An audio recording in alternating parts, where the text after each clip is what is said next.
Herkese merhabalar. Fatoş Örk kanalıma hoş geldiniz. Arkadaşlar tukan kuşumuzla bu videomuzda devam ediyoruz. Şimdi en son kanatlarını, kuyruğunu yapmıştık kuşumuzun. Şimdi bu göğüs kısmını yapacağız arkadaşlar. Bir diğer kuşumu da hemen alayım. Evet. Hem örelim hem göstereyim diye. Şimdi arkadaşlar bu göğüs kısmını 16 zincirle başlayacağız. Aslında ben direkt buralarını da örmek istiyorum ama değişik, yani farklı yapsam mı yapmasam mı karar da veremedim ama yani yine bu şekilde yapalım ya, olmazsa. Böyle devam edeceğiz arkadaşlar. Bunu da sarı ile yaptım. Bu kuşu beyazla devam ettireceğim. Evet, tam 16 zincir çekeceğim. 1, 2, 3, 4, 5, 6, 7, 8, 9, 10, 11, 12, 13, 14, 15, 16. Arkadaşlar şimdi sizin ipiniz daha incedir belki. İnce ise daha fazla çekebilirsiniz. Eğer ki hani kalınsa daha az çekebilirsiniz. Yani siz artık ipinize göre ayarlayın. Hatta ben bile, yani bu ipim biraz daha sanki kalın. Bu biraz daha ince gibi geldi. Hatta şuna bir ölçeyim. Evet. Aslında hemen hemen aynı. Ama ben bunu 20 ile başlamak istiyorum arkadaşlar. 17, 18, 19, 20. Hani biraz daha şu oymasını azaltacağım sadece. Şu kısmını. Orası çünkü çok gözüme battı benim. Biraz daha oyma azalacak burada. Şimdi arkadaşlar hemen bu sıramızı, pardon, yine bir zincir daha çektim. Ben 20 zincir çektim bunda. Bir diğerinde mesela 16 zincir çektim. Kenarlardan arttırarak şu göz kısmımızın hizasına kadar bunu ayarlayacağız. Yani artmalara devam edeceğiz. Sonrasında düz gideceğiz. Bir kısım oyu tekrar gözümüzde açacağız. Şimdi arkadaşlar şöyle yapalım. Hemen üstünü bir sıra sık iğne gidelim. Evet. Bu şekilde arkadaşlar bütün zincirin olduğu gibi üstünü tamamlayalım. Bu sıra sonuna kadar örelim. Sonrasında devam edelim. Evet arkadaşlar, sıra sonuna kadar sık iğne yaptım. Bütün zincirlerimin üstünü doldurdum. Şimdi hemen bir tane zincir çekiyorum ve dibine batıyorum. Burada tam 2 tane yapacağız arkadaşlar. Artma yapacağımız için.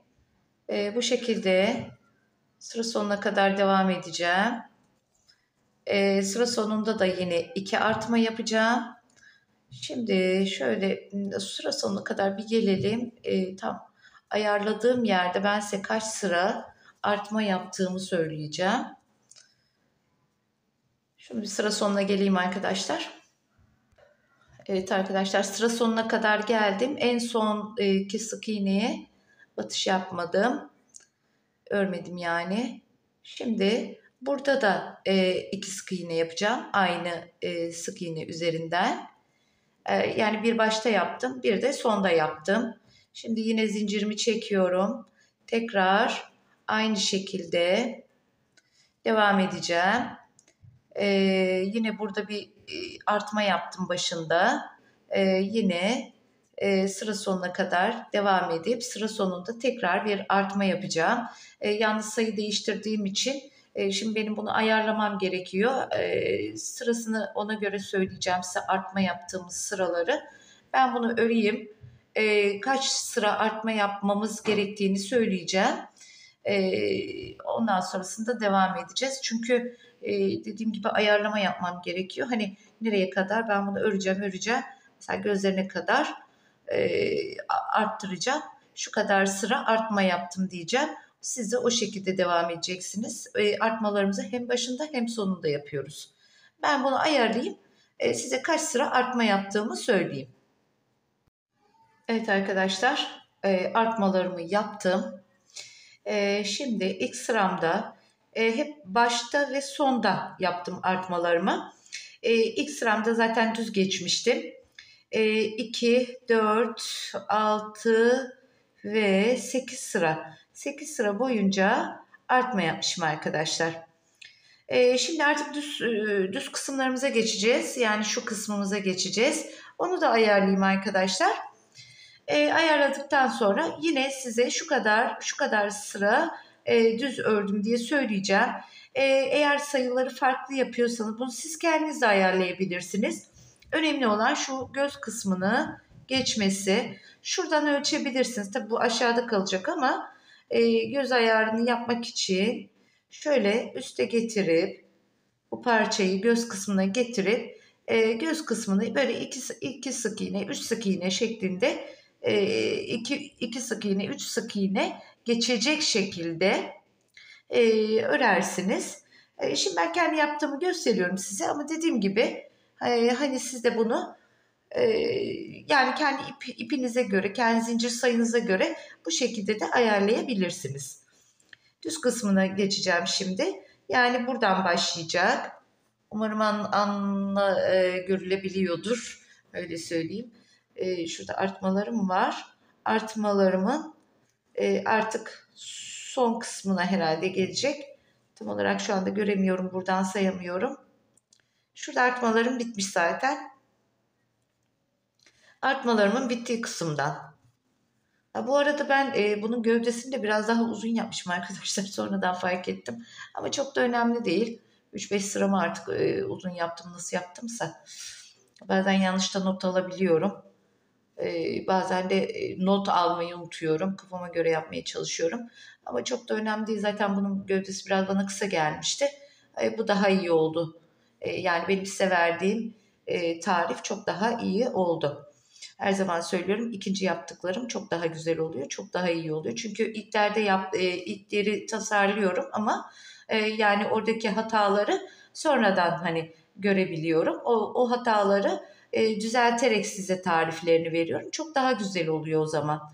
Şimdi ördükten sonra da onu tekrardan söküp etmek bayağı bir uzun sürüyor. Ben onu bir şekilde gizliyorum. Ama size kolay yoldan tarif edebilmek için ben onu düzenleyerek size tekrardan tarifini veriyorum. Ama inanın bunu farkında bile değilim. Daha şimdi fark ettim. Hatta bayağı oldu yapalı. Ama şimdi fark ettim. Şimdi arkadaşlar düz kısmını da öreyim. Size kaç sıra olduğunu söyleyeceğim.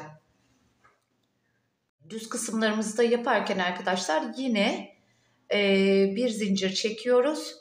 Yine dibine batıyoruz. Bu sefer artma hiç yapmıyoruz. Ne başta ne sonda. Sadece birer zincir çekerek kenarlardan düz bir şekilde örüyoruz. Hiç artma yapmadan sırasını dediğim gibi söyleyeceğim. Bir ayarlayayım. Tekrar dönüyorum. Evet arkadaşlar düz olarak tam 6 sıra ördüm. Şimdi biraz şurada bir oyuntu yapacağız.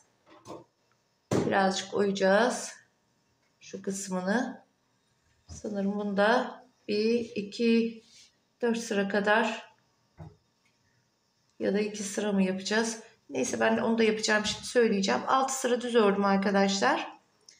Şimdi ya 2 sıra ya 3 sıra. Şimdi ben onu da ayarlayayım. Tekrardan devam edelim. 6 sırada düz örelim. Hemen şu kısmını da ayarlayayım. Devam edeceğiz. Arkadaşlar oymayı da şu şekilde yapıyoruz. Yine bir zincir. İlk sırayı atlıyoruz.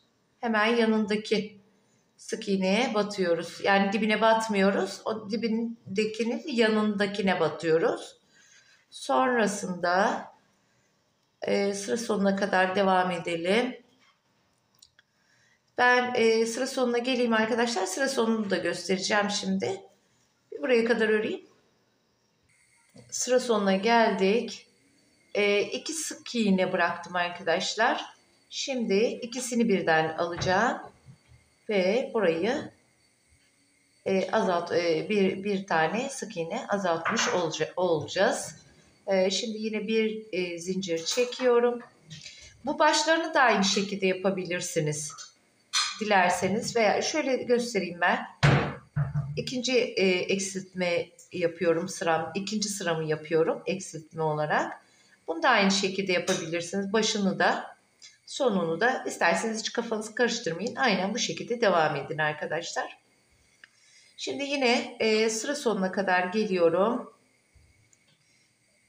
Eksiltme yaptığım ikinci sıram bu.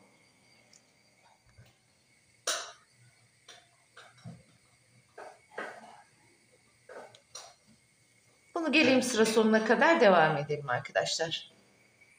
Sıra sonuna yine geldim. 2 sık iğne bıraktım. İkisini de alıyorum tığıma. Tığımda 3 zincirim var. Hemen çıkardım. Evet. Evet arkadaşlar, şimdi hemen bir ölçüm yapayım yine.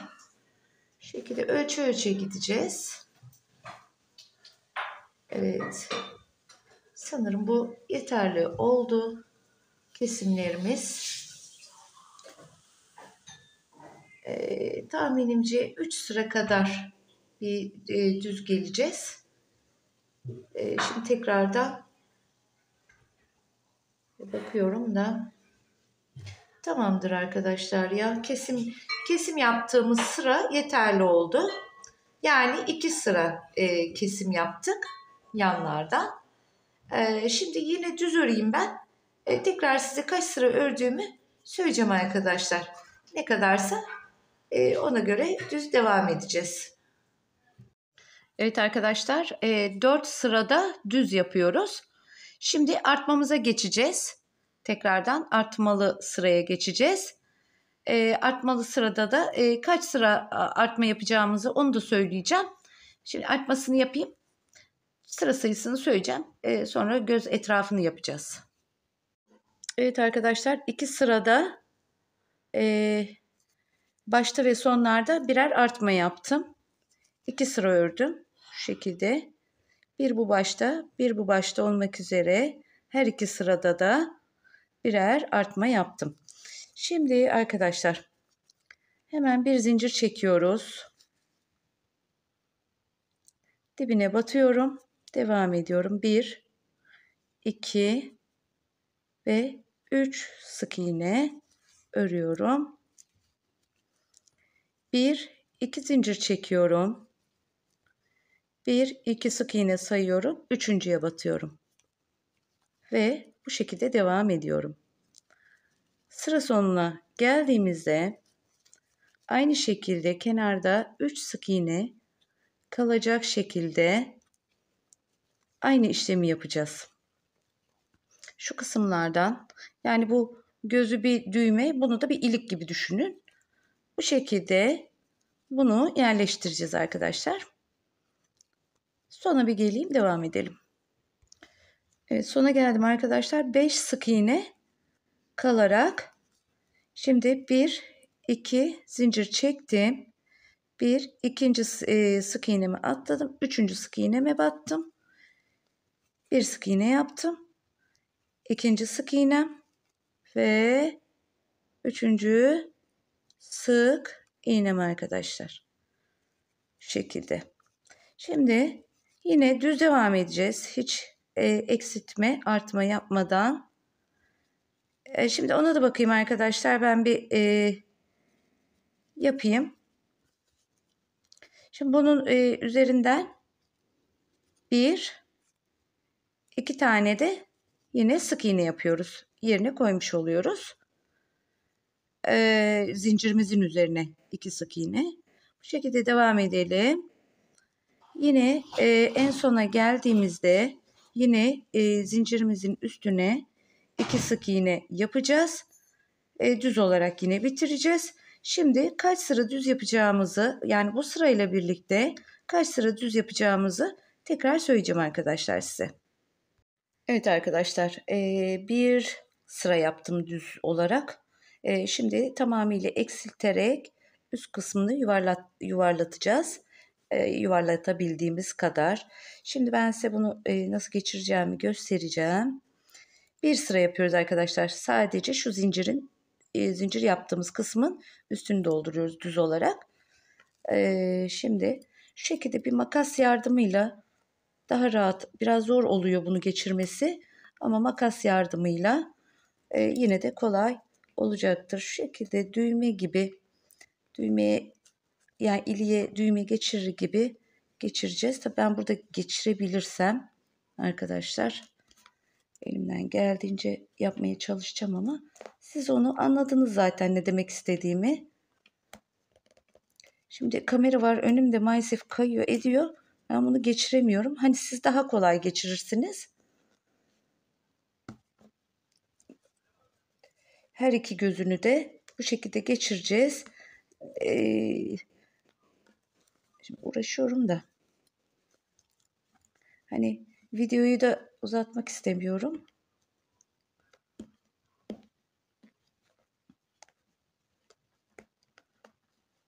Hani bu sıkı sıkı olması lazım ki güzel dursun. Boşluk kalmayacak. Biraz böyle açtıralım.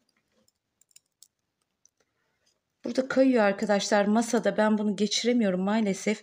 Ben bunu geçireyim, size öyle göstereyim.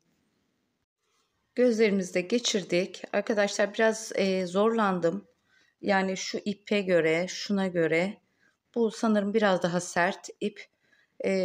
2 zincir, yani hatta bunda 3 zincir çekseymişim daha iyi olacakmış. Yani sizler de zorlanırsanız, zorlanacağınızı düşünürseniz 3 zincir yapabilirsiniz. Yani 3 sık iğne bırakarak 3 zincir çekebilirsiniz. Yani ben bunda gerçekten çok zorlandım. Bir diğerini çok kolay hemen geçirmiştim ama bunda zorlandım. Yani bu da aklınızda olsun. 2 zincir olmuş, 3 zincir olmuş çok önemli değil. Önemli olan bunun buraya geçmesi arkadaşlar. Şimdi ben bunu tekrardan çıkartacağım. Bu şekilde olacak. Şimdi ben çıkartacağım ve sizlere şimdi bunu yuvarlatacağız. Bunu göstereceğim. Şimdi arkadaşlar şu tepe kısmını yuvarlatarak geleceğiz. Bunu hatta biraz daha oyuk oldu. Biraz daha yuvarlak olursa daha da güzel olacak. İnşallah. Şimdi arkadaşlar bir zincir çekeceğiz ve bir iki atlayacağız üçüncüye. Biraz daha yuvarlak yapacağım bunu. Bir diğer kısmını da aynı şekilde yapacağız. Yani uç şu sona geldiğimizde de aynı şekilde daraltmasını yapacağız. Hatta şöyle bir diğeri gibi yaptırayım yine ben size. Kafamız karışmasın. Kesimimizi aynı şekilde yapalım. Daha önce yaptığımız kesim gibi. Bir zincir çekelim. Bir tane tığımızı alalım. Bir tane daha alalım. Tam 3 tane tığımız da olacak. Buradan bu şekilde örgümüze devam edelim arkadaşlar. En sonda da yine aynı şekilde devam edeceğiz. Hatta burada bir kesim yapmış oluyoruz. Aslında ben 2 kesim yapmak istiyorum. Daha güzel yuvarlansın. Yine söktüm. Kusura bakmayın. Şimdi bir tane kestim. Bir tane ilmek çıkardım. Bir tane daha çıkarttım. Bir tane daha çıkarttım. Tam 4 tane ilmeğim var. Bakalım nasıl olacak. Evet, gayet iyi. Bu şekilde devam ediyorum. 4'ünü birlikte çıkarttım. Yani tığımda bir ilmeğim oluyor zaten. 3 tane de diğer sık iğnelerden çıkartıyorum. Tığımda 4 ilmek olmuş oluyor. Sonrasında aynı şekilde yine devam edeceğiz. Şimdi bu kesim yaptığımız birinci sıramız. Bu şekilde yuvarlatmaya çalışacağız üstünü. Hani tam tepesini de kapatmayacağız. Yani gittiği kadar, gidebildiği kadar. Bu arada çok takipçim hani sayı vermiyorum diye bana kızıyorlar ama ben her zaman söylüyorum, sayılara boğmak mantıklı gelmiyor bana. Çünkü ben kendim bile saymıyorum açıkçası. Şurada kaç sık iğne var ben bile bilmiyorum bunları. Yani önemli olan yerleri zaten ben size söylüyorum. Hani söylemiyorsam bilin ki oranın sayısı çok da önemli değildir. Ördüğümde yani ördüğünüzde zaten onlar yerli yerine oturuyor. Yani tek tek sayıp da kendinizi bunaltmanın anlamı bence yok. Yani inanın ben de saymıyorum. Saymadığım için size de maalesef ki söyleyemiyorum. Evet, şimdi bir tane ilmeğim var. Şurada da kalan 2-3 tane sık iğnem var. Şimdi şöyle yapacağım. 1, 2, 3. Tam 3 tane ilmek çıkarttım. 4 tane ilmeğim var tığımda. Bir zincir çekiyorum. Tekrar aynı şekilde 1, 2 ve 3. 4 tane ilmeğim var. Kesimlerimi bu şekilde yapacağız. Daha önceki kesimde 2 ilmek çıkartıyordum. Bunda 3 ilmek. O da şöyle daha fazla yuvarlansın istedim. Üst kısmı. Bu yüzden daha fazla aldım ilmeği. Yani dediğim gibi arkadaşlar, sayılara çok takılmayın. Yani çok önemli değil. Önemli olan yerleri zaten mesela her zaman söylüyorum. Mesela bacak yapıyoruz, çift bacak. Tabii ki onun sayısı önemli. Çünkü ikisi birbirini tutması gerekiyor. Ama şimdi burada sayı olsa ne olur, olmasa ne olur? Yani şimdi bununla da bu mesela bir değil sayısı. Çok farklı yaptım. Onu farklı, bunu farklı yaptım. Önemli olan o modeli oluşturabilmek. Videoları atlamayarak izlerseniz aralarda verdiğim en azından püf noktaları kaçırmazsanız birebir aynısı olacaktır. Merak etmeyin. Kesinlikle farklı olmaz. Çok kişinin ben görüyorum yaptıklarını. Birebir benimkiyle aynı olmuş. Belli ki gerçekten çok iyi izlemişler, çok iyi dinlemişler ki aynısını yapabilmişler. Ben öyle olduğunda çok mutlu oluyorum arkadaşlar. Evet, şimdi burada da yine 3 sık iğne bıraktım. Bir tane ilmeğim de var. Hem başta yapıyoruz bunu, hem sonda yapıyoruz. Evet, hepsini birden çıkarttım. Bir zincir çektim ve döndüm. Dönüyorum. Tekrar 3. sırama geçtim bu arada arkadaşlar. Sıraları takip edin. Önemli olan bu. O sırada kaç tane ilmek varmış, yokmuş. Çok da takılmayın böyle şeylere. Kendinizi yorarsınız. Yani örgü örmekten bile sıkılırsınız, bunalırsınız. O yüzden hiç gerek yok arkadaşlar. Evet, 3. sıramı da yapıyorum. Mümkün olduğunca yuvarlatmaya çalışıyorum.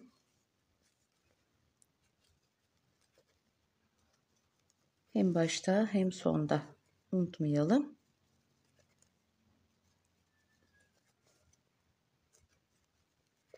Biraz kolumdan rahatsızlandım arkadaşlar. O yüzden bunun videolarını biraz geciktirdim. Kusura bakmayın lütfen. Kolumda sıkıntı oluştu.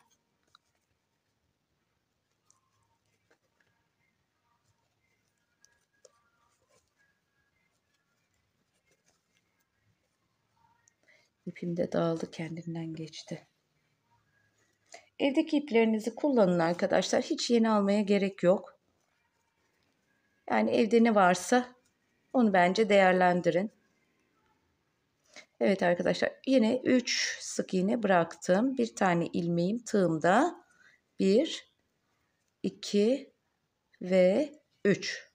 Yani 4 tane ilmeğim oldu tığımda. 3. sıra dedim ama bir saniye, ben doğru mu söyledim? Evet, 3. sıraymış. Bir zincir çektim yine. Şimdi buradan bir bakalım. Şöyle oturtturduğumuzda gözlerimizi tepeye kadar çıkacağız biraz. Evet. Bu aşağı inecek zaten. Evet. İki sıra kadar daha ördük mü sanırım yeterli olacak. Şimdi 4. sırama geçtim. Bir zincir çektim. Yine 1, 2 ve 3 tane ilmek çıkarttım. Evet.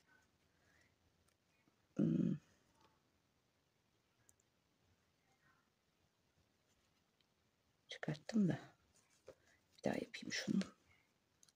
1, 2 ve 3. Evet. Şimdi buradan devam ediyorum tekrar. Gözlerde bu kısımları boyamış. Önemli değil. Bunu biraz daha farklı yapacağız boyamasını. Çünkü bunun gagasını turuncu yapacağım. Turuncu gagalıların daha farklı yani boyaması. Şimdi bunda mesela şuralarında boya yok. Bunda oralarını da boyayacağız. Turuncular daha farklı. Çok güzel oldu. İnanın kendiniz de yapınca anlayacaksınız. Ama ufak ufak ama gerçekten biraz uğraştırdı yani nedense. Yani gerildim bunu yaparken açıkçası. Tasarımını da yaparken biraz sıkıldım. Videoyu çekerken de biraz sıkıldım arkadaşlar.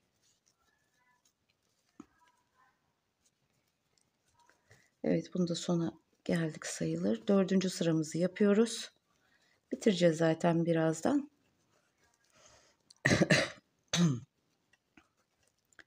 Evet, yine 3 sık iğne bıraktım. Şimdi 1, 2 ve 3. Hepsini birden çıkartıyorum. Bir zincir çekiyorum ve 5. sırama geçiyorum arkadaşlar.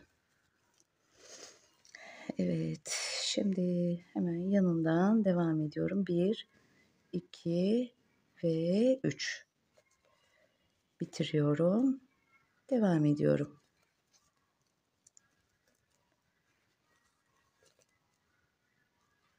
Yani bunu farklı şekillerde de siz bildiğiniz şekillerde de kesebilirsiniz. Ben kafama göre takılıyorum yani. Bana uymak isteyen bana uyabilir. Uymak istemeyen, ben bu kesimi ben böyle yapacağım der. O da olur, fark etmez. Önemli olan o kesimin orada olması. İlmeği alıp hepsini bitirmişsiniz veya sık iğne atlayarak kesim yapmışsınız. Bunlar çok da önemli değil. Ne kadar rahat olursanız o kadar iyi iş çıkartırsınız arkadaşlar. Evet, yine kesiyorum. 1, 2 ve 3. Sondayım. Evet. 5. sırayı yaptık sanırım. Evet, 5. sıramızı yaptık. Şimdi bir bakalım tekrar. Şöyle bir tane ilmek atayım. Zincir atayım. İlmek diyorum, zincir diyorum arkadaşlar. Siz benim söylediklerime bakmayın. Ben şiş örgüsü de çok ördüğüm için öyle ağzımdan öyle çıkıyor işte.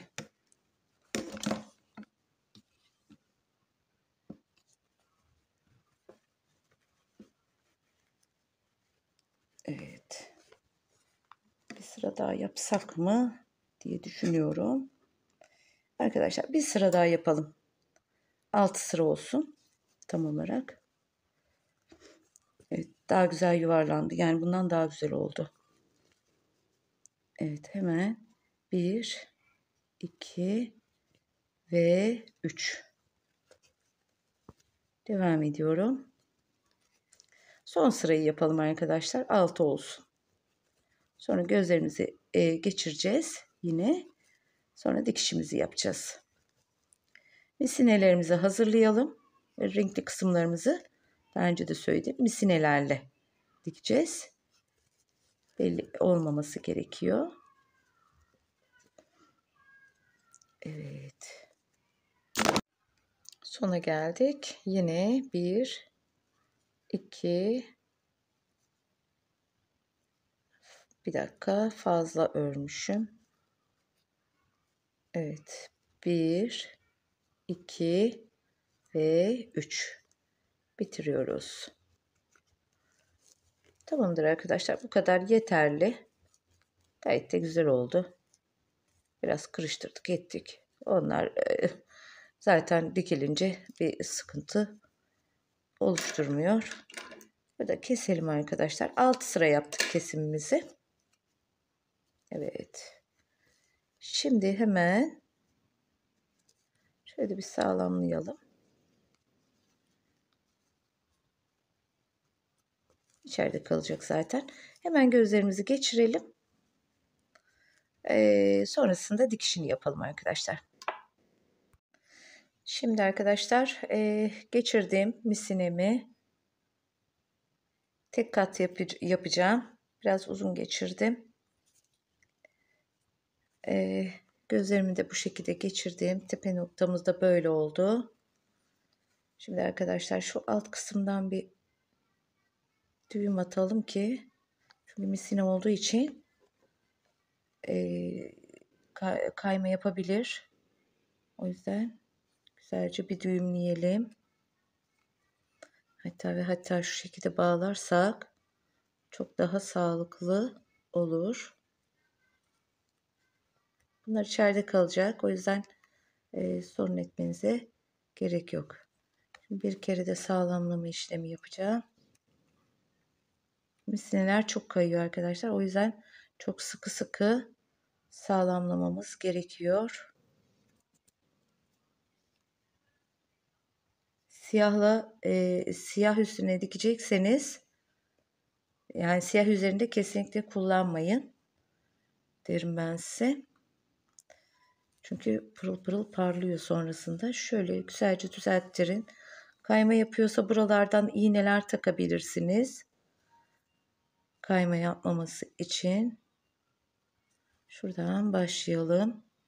Normal makine dikişi yapar gibi bunu buraya dikeceğiz arkadaşlar. Yani şöyle ileri noktaya da alabilirsiniz. Geri dönüp şu şekilde.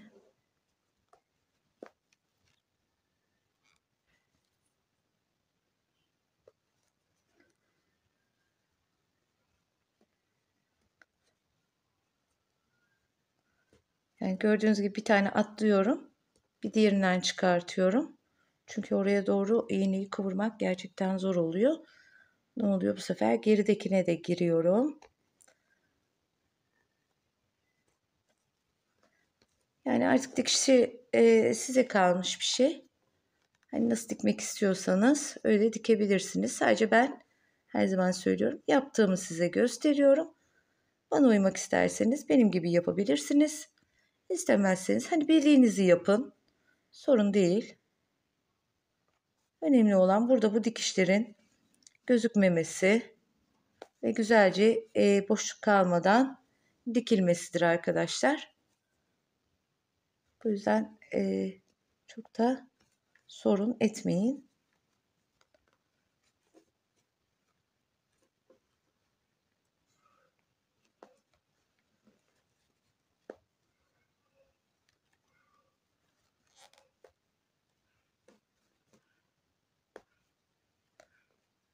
Evet arkadaşlar, çepeçevre bunu bu şekilde dikelim.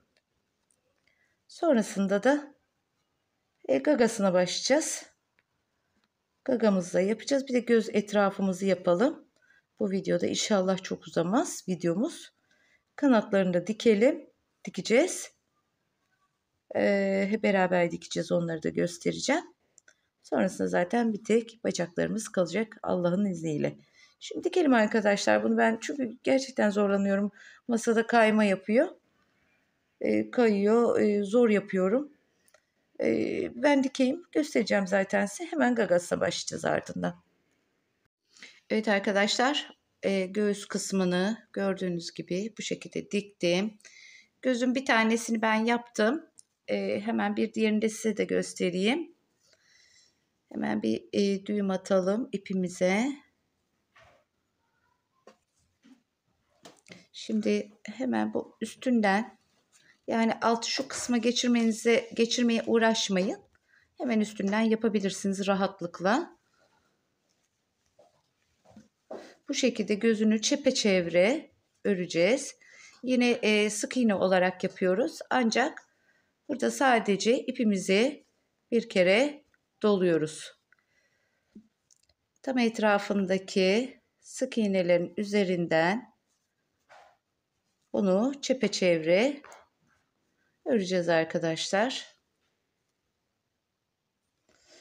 Eğer gözler yerinden çıkarsa tekrar şu makas yardımıyla bu şekilde alta aldırabilirsiniz beyaz kısmını. Bu şekilde üzerine doladım. Hemen yanındakine tekrar giriş yaptım. Arkadaşlar bu şekilde örgümüze devam edeceğiz. Bunu çepeçevre yapalım. En sona geldiğimizde bu ipleri bağlayıp alttan çektirelim.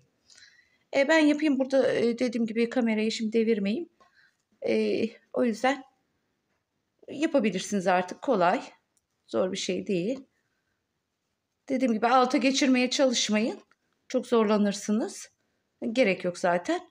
Hemen üstünden örgümüzün şu göğüs kısmının üzerinden örebilirsiniz. Bunu yapayım. Sonrasında gagasına başlayalım.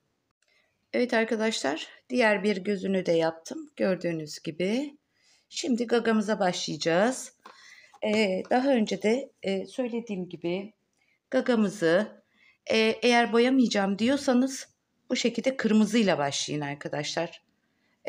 Şu kadar bir kısmını kırmızı öreceğiz. Eğer boyayacağım diyorsanız düz renkle yapabilirsiniz. Ben tamamıyla düz renkle yaptım. Daha sonrasında boyama işlemiyle renklendirdim arkadaşlar.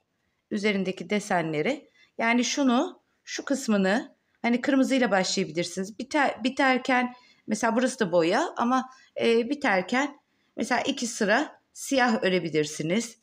Şu kısımları hani parça şeklinde örerek üstüne monte edebilirsiniz. Ama şimdi şöyle söyleyeyim açık ve net, yani şimdi bu görüntüyü verebilir misiniz?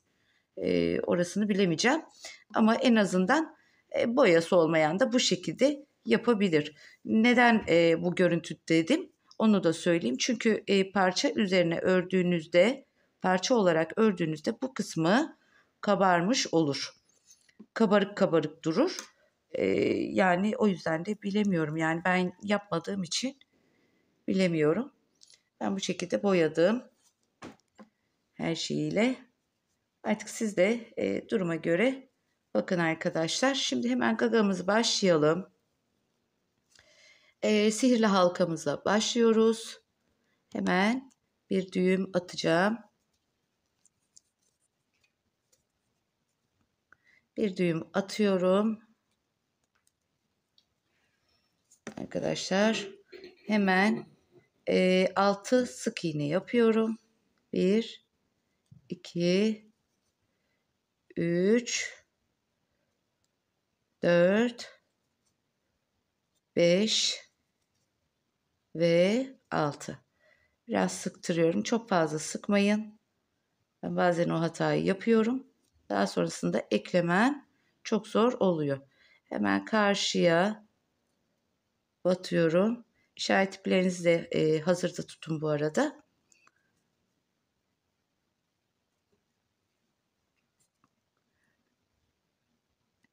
Yani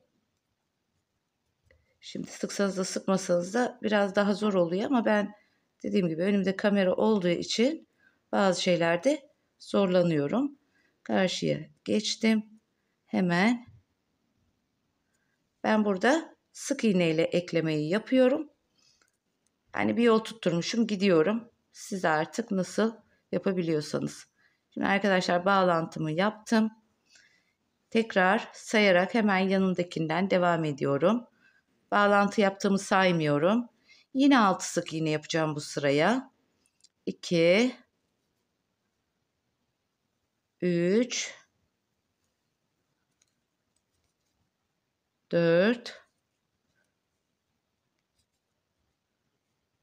5 ve 6.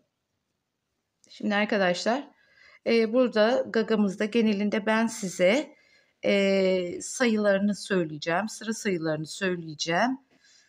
Çünkü tekrar onları tek tek burada örmenin anlamı yok. Şimdi buraya hemen bir işaret ipimi takayım. Evet, işaret ipimi de aldım. Şu kısmını arkadaşlar çok iyi sıkın. Tam uç kısmı çünkü açık durmaması gerekiyor.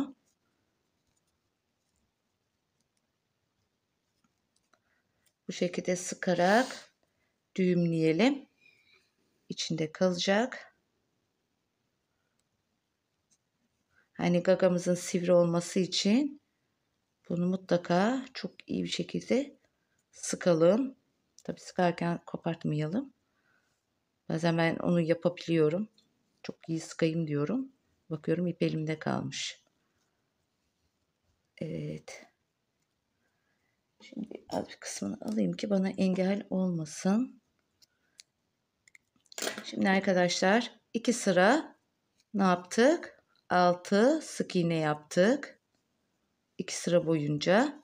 Şimdi burada işaret ipimi takacağım. Buradan sonrasında 2 sıra boyunca 3 sıra boyunca işaret ipimin dibinden 2 artma yapacağım arkadaşlar. Hep aynı yerden olacak artmalarım. Şimdi 2 artma yaptım. Devam edeceğim. Düz olarak devam edeceğim. Hiç eksiltme, artma yapmadan işaret yerime kadar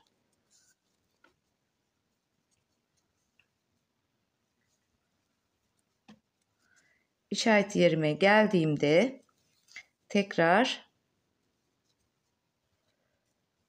işaret ipimi, hatta yukarı almayayım ki sayayım bunu ben. İşaret ipim yerinde dursun. Tekrar devamında işaret ipimin dibinden tekrar artma yapacağım. Her seferinde 2 artma yan yana olacak arkadaşlar. Evet. 1 2 bir artma yaptım. Şimdi tekrar bir artma daha yapıyorum. Hemen yanına. Şimdi işaret ipime kadar tekrardan düz olarak öreceğim. 3. sıramı da yine aynı şekilde 2 artma dip dibe yine işaret ipime kadar düz bir şekilde öreceğim. Bunu da yapalım. Tekrar devam edeceğiz. Evet arkadaşlar, 3 sıra boyunca artmalarımı yaptım. Şimdi ilk sırada 6 sık iğne yaptık. İkinci sıramızda 6 sık iğne yaptık. 3, 4 ve 5. sıralarda ikişer artma yaptık. İkişer artma olduğu için toplamda 6 arttırmış olduk. Tam 12 sık iğnemiz var arkadaşlar 5. sıramızda. Şimdi 6. sıramıza geçiyoruz. Şimdi burada söyleyeceğim ben sadece sayılarını size. Burada eşit bir şekilde 4 artma yapıyoruz. Hemen işaret ipimizin dibinden bir tane yapalım. Bir tane hemen şu katlayalım bunu. Ortasından bir tane, karşısından bir tane, bir de bu ortasından bir tane yapalım. 4 tane artma yapalım. Daha sonrasında da 2 sıra düz örelim. Sonra devam edelim arkadaşlar. Evet arkadaşlar, 4 artmayı yaptım. Sonrasında 2 sırada düz ördüm. Şimdi arkadaşlar buradan sonrasında hani tek demeyeceğim, yani şu artma yapın şu kadar örün, artma yapın şu kadar örün. Şimdi yine buradan bu şekilde devam edeceğiz. Çok iyi takip ederseniz herhangi bir sorun olmaz. Şimdi bir sıra 4 artma yapacağım. 3 sıra düz öreceğim. 1 sıra 4 artma, 3 sıra düz öreceğim. Bu işlemi tam 8 kere yapacağım. Bir sıra 4 artma, 3 sıra düz. Bir sıra 4 artma, 3 sıra düz. Artık bunu siz kendiniz takip edeceksiniz arkadaşlar. İşaret ipinizi çıkarmazsanız zaten sayarsınız. Artmalı sırayla birlikte mesela 3 sıra düz örüyoruz. Bir de artmalı sıramız var. Ne etti? 4 sıra etti. 4 sıra 4 sıra yani 8 kere yaptığımızda tam 32 sıra örmüş olacağız. Yani bunu çıkartmazsanız buradan itibaren sayarsınız. Tam 32 sıra bittiğinde bu işlem bitmiş olacak. Şimdi biz bunu yapalım. Sonrasında tekrar devam edeceğiz. 4 sıra bir sırada 4 artma ve 3 sıra düz. Tam 8 kere bu işlemi yapıyoruz arkadaşlar. Yapalım ve devam edelim. Evet arkadaşlar, tam 8 kere bir sırada 4 artma, 3 sıra düz olarak yaptım. Yalnız artmaları eşit olarak yapalım. Yani 4'e bölerek yapacağız. Şimdi bundan sonrasında da yine aynı şekilde devam edeceğiz. Bu sefer sıralarımız 2 sıraya düşecek. Yine 4 artma bir sırada 4 tane artma. Bu sefer 2 sıra düz yapacağız. Arkadaşlar bu işlemi de 2 kez yapacağız. Bunu da bir yapalım. Sonrasında tekrar devam edeceğiz. Diğerini bir sırada 4 artma, 3 sıra düz yapmıştık. Bunu bir sırada 4 artma, 2 sıra düz yapacağız. Bu işlemi 2 kez yapacağız. Yapalım. Sonrasında devam edelim. Evet arkadaşlar. 4 artma, 2 sıra düz, 4 artma, 2 sıra düz olarak yaptık. Şimdi burada son işlemimizi artık 3 sıra boyunca yapacağız bunu. Bilginiz olsun. Şimdi arkadaşlar şu noktaya önemli dikkat edelim lütfen. Gagamızın şu uç kısmında aşağı doğru şu kıvrılan kısmının üzerinden bir tane artma. Birer de yanlardan artma arkadaşlar. Bir tane gaga üstünden artma. Birer tane de yanlardan, bir bu yandan bir de bu yandan. Yani toplamda 3 artma yapacağız. Yani bir sırada 3 artma yapacağız. Bunu 3 sıra boyunca yapıp gagamızı bitirmiş olacağız. Sonrasında içini dolduralım ve dikişini yapacağız arkadaşlar. Yapalım, devam edelim. Evet arkadaşlar, gagamız bitti. Daha şimdi emaneten doldurdum. Tabii hem dikerken hem düzelttireceğim. Hem de biraz daha güzel bir dolum yapacağım inşallah. Gagamız böyle oldu. Şimdi gagamızı dikeceğiz ama öncelikle kanatlarımızı dikelim arkadaşlar. Kanat işi bitsin. Gagamızı daha rahat dikeriz sonrasında. Çünkü gagayı dikersek kanatları zorlanabiliriz. O yüzden en önce kanatlarımızı dikelim arkadaşlar. Şimdi evet. Şimdi arkadaşlar bu kısa olan kısmını yukarıya doğru alacağız. Bu beyaz olan kısmın tam yanına koyacağız. Bunu bu şekilde biraz döndüreceğiz. Biraz dışarı doğru bakacak şu kısımları. Niye? Bunu bir iğneleyelim.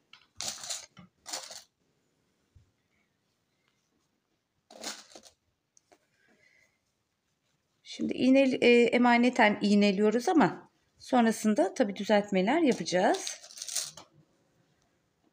Şimdi bir karşıdan bir görmüş olalım. Bir görsel olarak bir bakalım.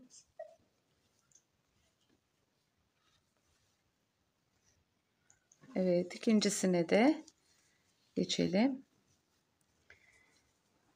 Şimdi arkadaşlar bunu da Bu beyaz olan kısmın tam yanına yerleştiriyorum.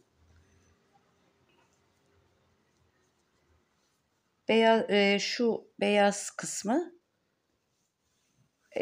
yani çok az bir şey, hani geçmesi yeterli. Şimdi bir takalım bakalım iğnelerimizi.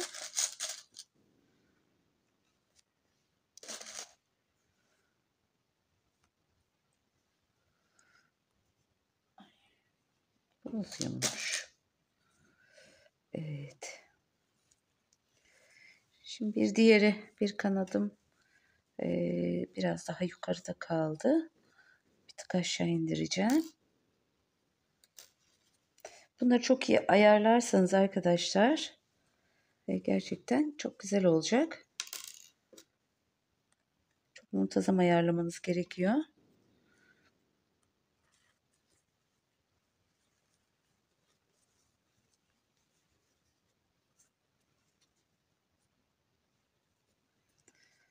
Evet. Şimdi bu şekilde bunu dikeceğiz. Yalnız öncesinde bir şey daha yapacağız. Arkadaşlar şu kısmını içeriye alacağız. Gördüğünüz gibi. Evet, burasını düzleyeceğiz arkadaşlar.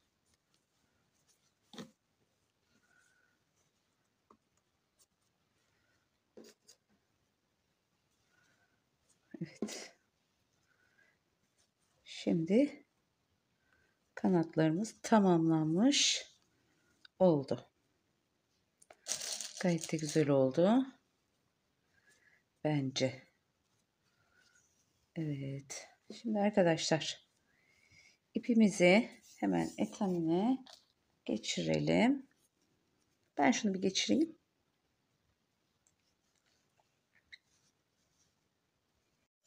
Evet arkadaşlar diktik. Gördüğünüz gibi burada da bir iğne kalmış. Şu şekilde. Şimdi şu orta kısmını alacağız. Yani orta kısmını dikeceğiz. Biraz böyle yapıştıracağız. Şimdi düğüm atayım hemen. Evet.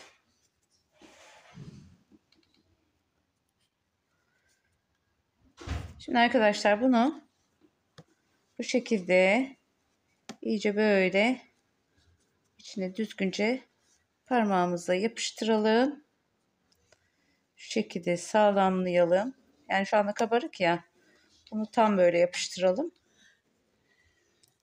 Gördüğünüz gibi. Şimdi şu şekilde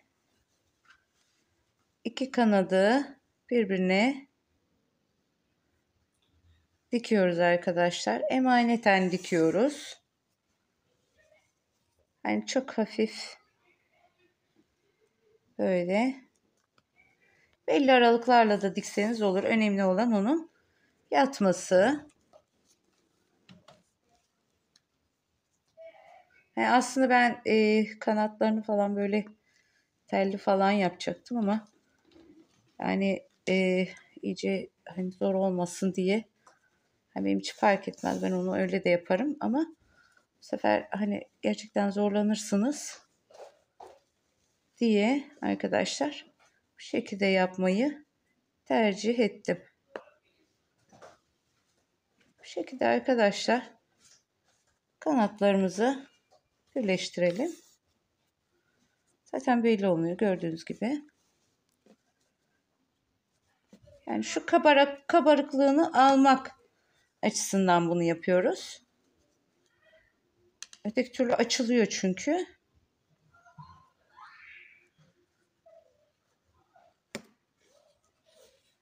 Şu şekilde tam şuraya kadar dikeceğiz bunu.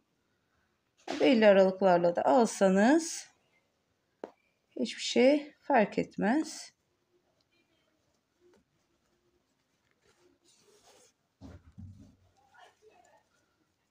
Bir ayaklarımız kalacak arkadaşlar. Gagamızı da diktikten sonra sadece ayaklarımız kalacak.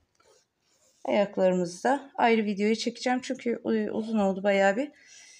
Uzun olması benim için problem değil ama yüklenirken gerçekten çok zor yükleniyor. YouTube'a yüklerken. O yüzden hani uzun olmasını çok fazla istemiyorum. Evet. Şunu alttan geçirelim ve sağlamlayalım. Kuşumuz çok güzel aslında. Gerçekten güzel, renkli, farklı bir kuş. Dediğim gibi hani insan yani böyle çok kişi bunların böyle bir şans getirdiğine, uğur getirdiğine inanıyorlarmış. Öyle biliyorlarmış, bilmem tabii ki. Öyle duydum. Bu da şamanlardan kalma bir bilgiymiş. Bunu da öğrendim. Tropikal ülkelerde yaşıyor. Zaten renkli oluşundan belli. Gerçekten çok güzel bir kuş. İnternetten de araştırabilirsiniz. Harika. Çok güzel bir görüntüsü var. Çok farklı bir kuş. Tavsiye ederim yani. Hani muhabbet yapıyorlar, papağan yapıyorlar. Baktım bir tek tukan yok. Hani bu yüzden ben de tukan yapmaya karar verdim aslında. Benimki de farklı olsun dedim. Bayağı bir araştırdım hani var mıdır acaba yapan diye. Belki de vardır, ben görmedim, onu bilmiyorum. Ama hiç kimse de görmedim yani tukan. O yüzden benimki de farklı olsun diye düşündüm. Bu şekilde arkadaşlar. Böyle gördüğünüz gibi kanatlarımız böyle oluyor. Şimdi arkadaşlar gagamızı dikeceğiz. Gagamızı da şu sivri kısmı aşağı gelecek şekilde dikeceğiz. Ben şimdi bunu burada dikmeyeceğim tabii ki. Ben size sadece göstereceğim. Bunu iğneleyelim arkadaşlar. Şu ortadan yaptığımız artmalarımız vardı. Hani 3 artma yapmıştık en sondan. Birer tane yandan, bir tane de üstten yapmıştık. O üstten olan artma kısmımızı yukarıya şu şekilde, bunları arkadaşlar, Allah tutamıyorum bile, görüyorsunuz burada. Şimdi şöyle söyleyeyim. Şunu şu gözleri kadar böyle gerdireceğiz. Ben size nasıl yapacağımı göstereyim. Şu şekilde gerdireceğiz. Şu artma dediğim kısım, üstte yaptığım artma, tutamıyorum. Evet. Artma olan kısım üste gelsin. Şu kısmı, şu beyaz kısmı ucuna kadar bunu çıkartalım. Bu uç kısımlarını da iyice yaydıralım. Bunu dikerken bir yandan şu gaganın kalan kısımlarını da dolduracağım. O şekilde dikeceğim. Benim kızım da geldi. Spa. Çünkü kızım, sen çok mu lazımsın şimdi? Şu şekilde, hatta iğneleyin derim ben size. Şöyle göstereyim. Bunları doldurdukça tabii bu açılacak. Bunu misineyle dikiyoruz arkadaşlar. Ben size bitişinde yine diktikten sonra son halini tekrar göstereceğim. Çünkü gagamızı da zaten şekillendireceğiz arkadaşlar. Şimdi bunu da misineyle tam uçlarından dikelim.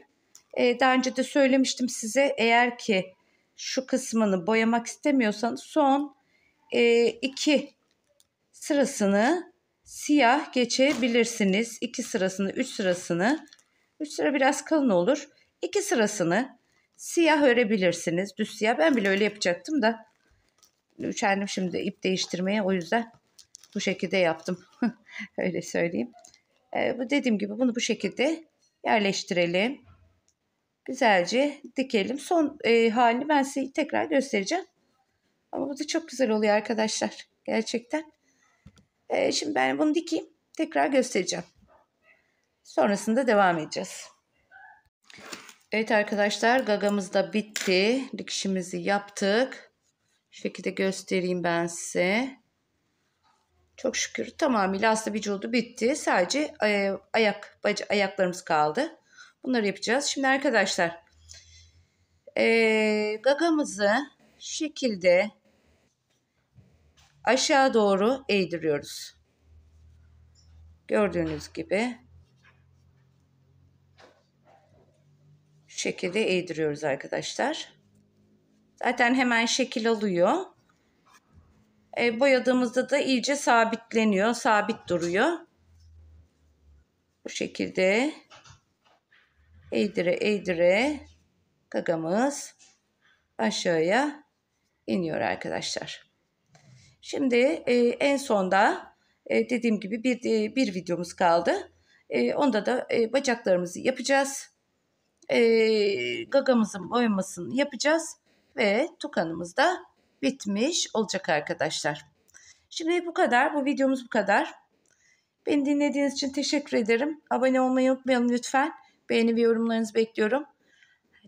Diğer videomda görüşmek üzere. Hoşça kalın.